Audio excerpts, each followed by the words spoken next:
I've actually been following this guy's career since 2007 when he was a Kansas Jayhawk. But you built this entire career in Denver. You make the all-decade team. You win a Super Bowl. You make Pro Bowls, all-pro teams. And now you're leaving the nest and joining the Los Angeles Chargers. How difficult was it for you, Chris, to make this move, to leave Denver where you've had all this success and now start a new level of a new transition in your career? How difficult was it? Oh, it was very difficult. We definitely laid our roots there, leaving all those fans and all the people that's just been watching me over the last 9 years. It definitely was hard, but I'm excited to go to L.A., man, join the Chargers. They got a lot of great pieces there, and I'm looking forward to joining those guys. Yeah, I'm glad you said a lot of great pieces because the addition of you along with Derwin James being healthy this year, Hayward, Bosa, Ingram, sounds like the best defense in the league. You agree? Yeah. Oh, yeah, I agree, man. All we got to do is just put in that work, get that chemistry, and just really, that's all it takes, man. Just making sure we're all on the same page. And I just got the iPad, so I've been studying as much as I can to try to make sure when we do get the clearance to show up and to work together, that I'm caught up. Yeah, you changed teams, but you still got a familiar foe in Patrick Mahomes. And I'm looking at your addition to the secondary and all those names back there. You guys built to stop Mahomes? I think so, man. You can never have enough DBs. And in order to stop a good quarterback, you got to have great pass rush. And I think with our D-line that we got with Bosa, Ingram, Linval Joseph that we just added, and all the other pieces, young pieces that they got, you got to have a D-line, and as long as we're coordinated as a secondary, we're definitely going to try to make it hard for them. Man, I truly respect you, Chris, and your road. I went to a small school, second rounder, and I understand how the grind looks, but you went from undrafted to the all-decade team. Here I am. I'm happy I won Player of the Week one time, and you are on the all-decade team, man. Tell me about that road. Man, it was definitely a hard way, man. Signing $2,000 signing bonus that I had with Denver, being the last one picked up. That whole time, man, I made the team all special teams, and I knew that was the way to get myself in the door. And then by week 5, I was on the field playing defense. So I just knew there were steps to be able to get on the field, and then from there, I wasn't going to let them take me off the field. And that was my goal, is to just be consistent, and that's what I've been trying to do. Now, I had a roommate, Pat Williams, who was undrafted as well, so I need you to keep it real. Yeah. When you're undrafted, were you thinking special teams or were you thinking all-decade team? Because I know how my boy Pat was thinking. I was thinking special teams at that time, man, for sure. Right. And then as I continue to just build my legacy, we went to Super Bowls, going to Pro Bowls, all pros. Then I'm like, shoot, I might as well go try to get this decade Hall of Fame. And that's what I'm striving for now, is just continue to just all be 100% all in on football. And man, I'm not going to put any expectations on myself because I've already exceeded them. So if I continue to work and continue to believe that I can go get this Hall of Fame, that's what I'm going to keep doing. Chris, why have you been underestimated almost since high school? Really only one Division I offer coming out of college. You didn't even make all Big 12 starting 4 years in Kansas. Undrafted, not invited to the combine. Why have people underestimated you your entire career? I don't know, man. It's always been my story. It's just the underdog story. I just had to take the hard way. I never had anybody willing to just always go out there and just go for me. You know what I mean?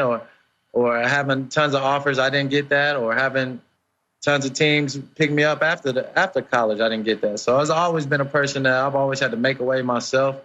Even at Denver, they try to take my spot down there every year. So I had to always overcome that, be able to solidify myself. And that's what it just took, man. It just had to take the hard way. I said at the top, I go all the way back to your days at Kansas. I was in Kansas City when you came to Lawrence, Kansas in 2007.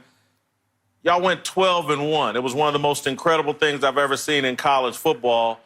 And one of the really most incredible things was they had you at one corner, Aqib Talib at the other corner, and longtime Charger safety Darryl Stuckey at the safety position.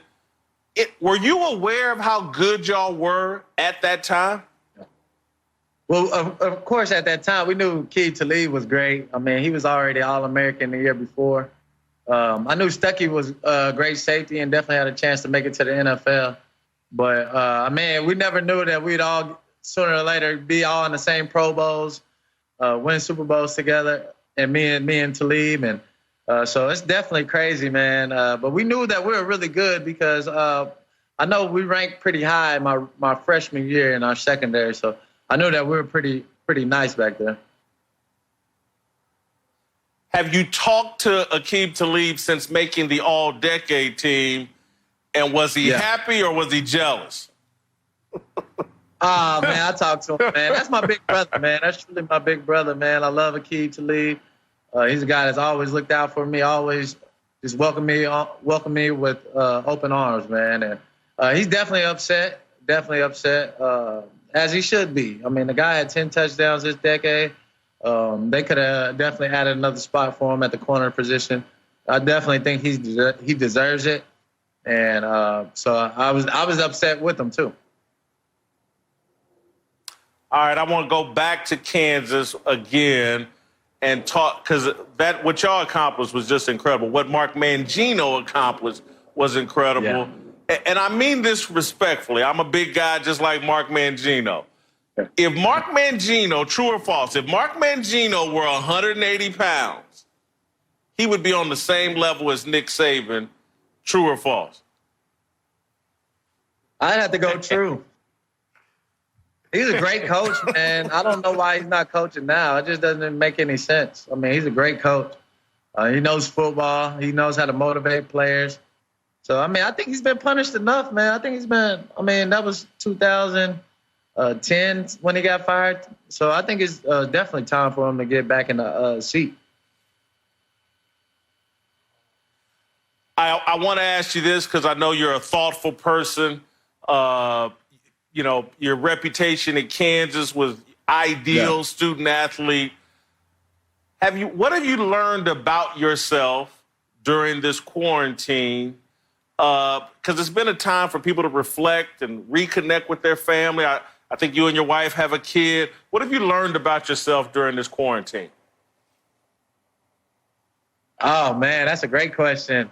I think it's just not to waste that time, man. I think for me it's just making every time valuable, even though we're stuck at home, just trying to find something to do and not be lazy. So that's something that I've been trying to do, man. Even if I can just find something in the house that might need some tuning up or anything, man, just trying to find something to do.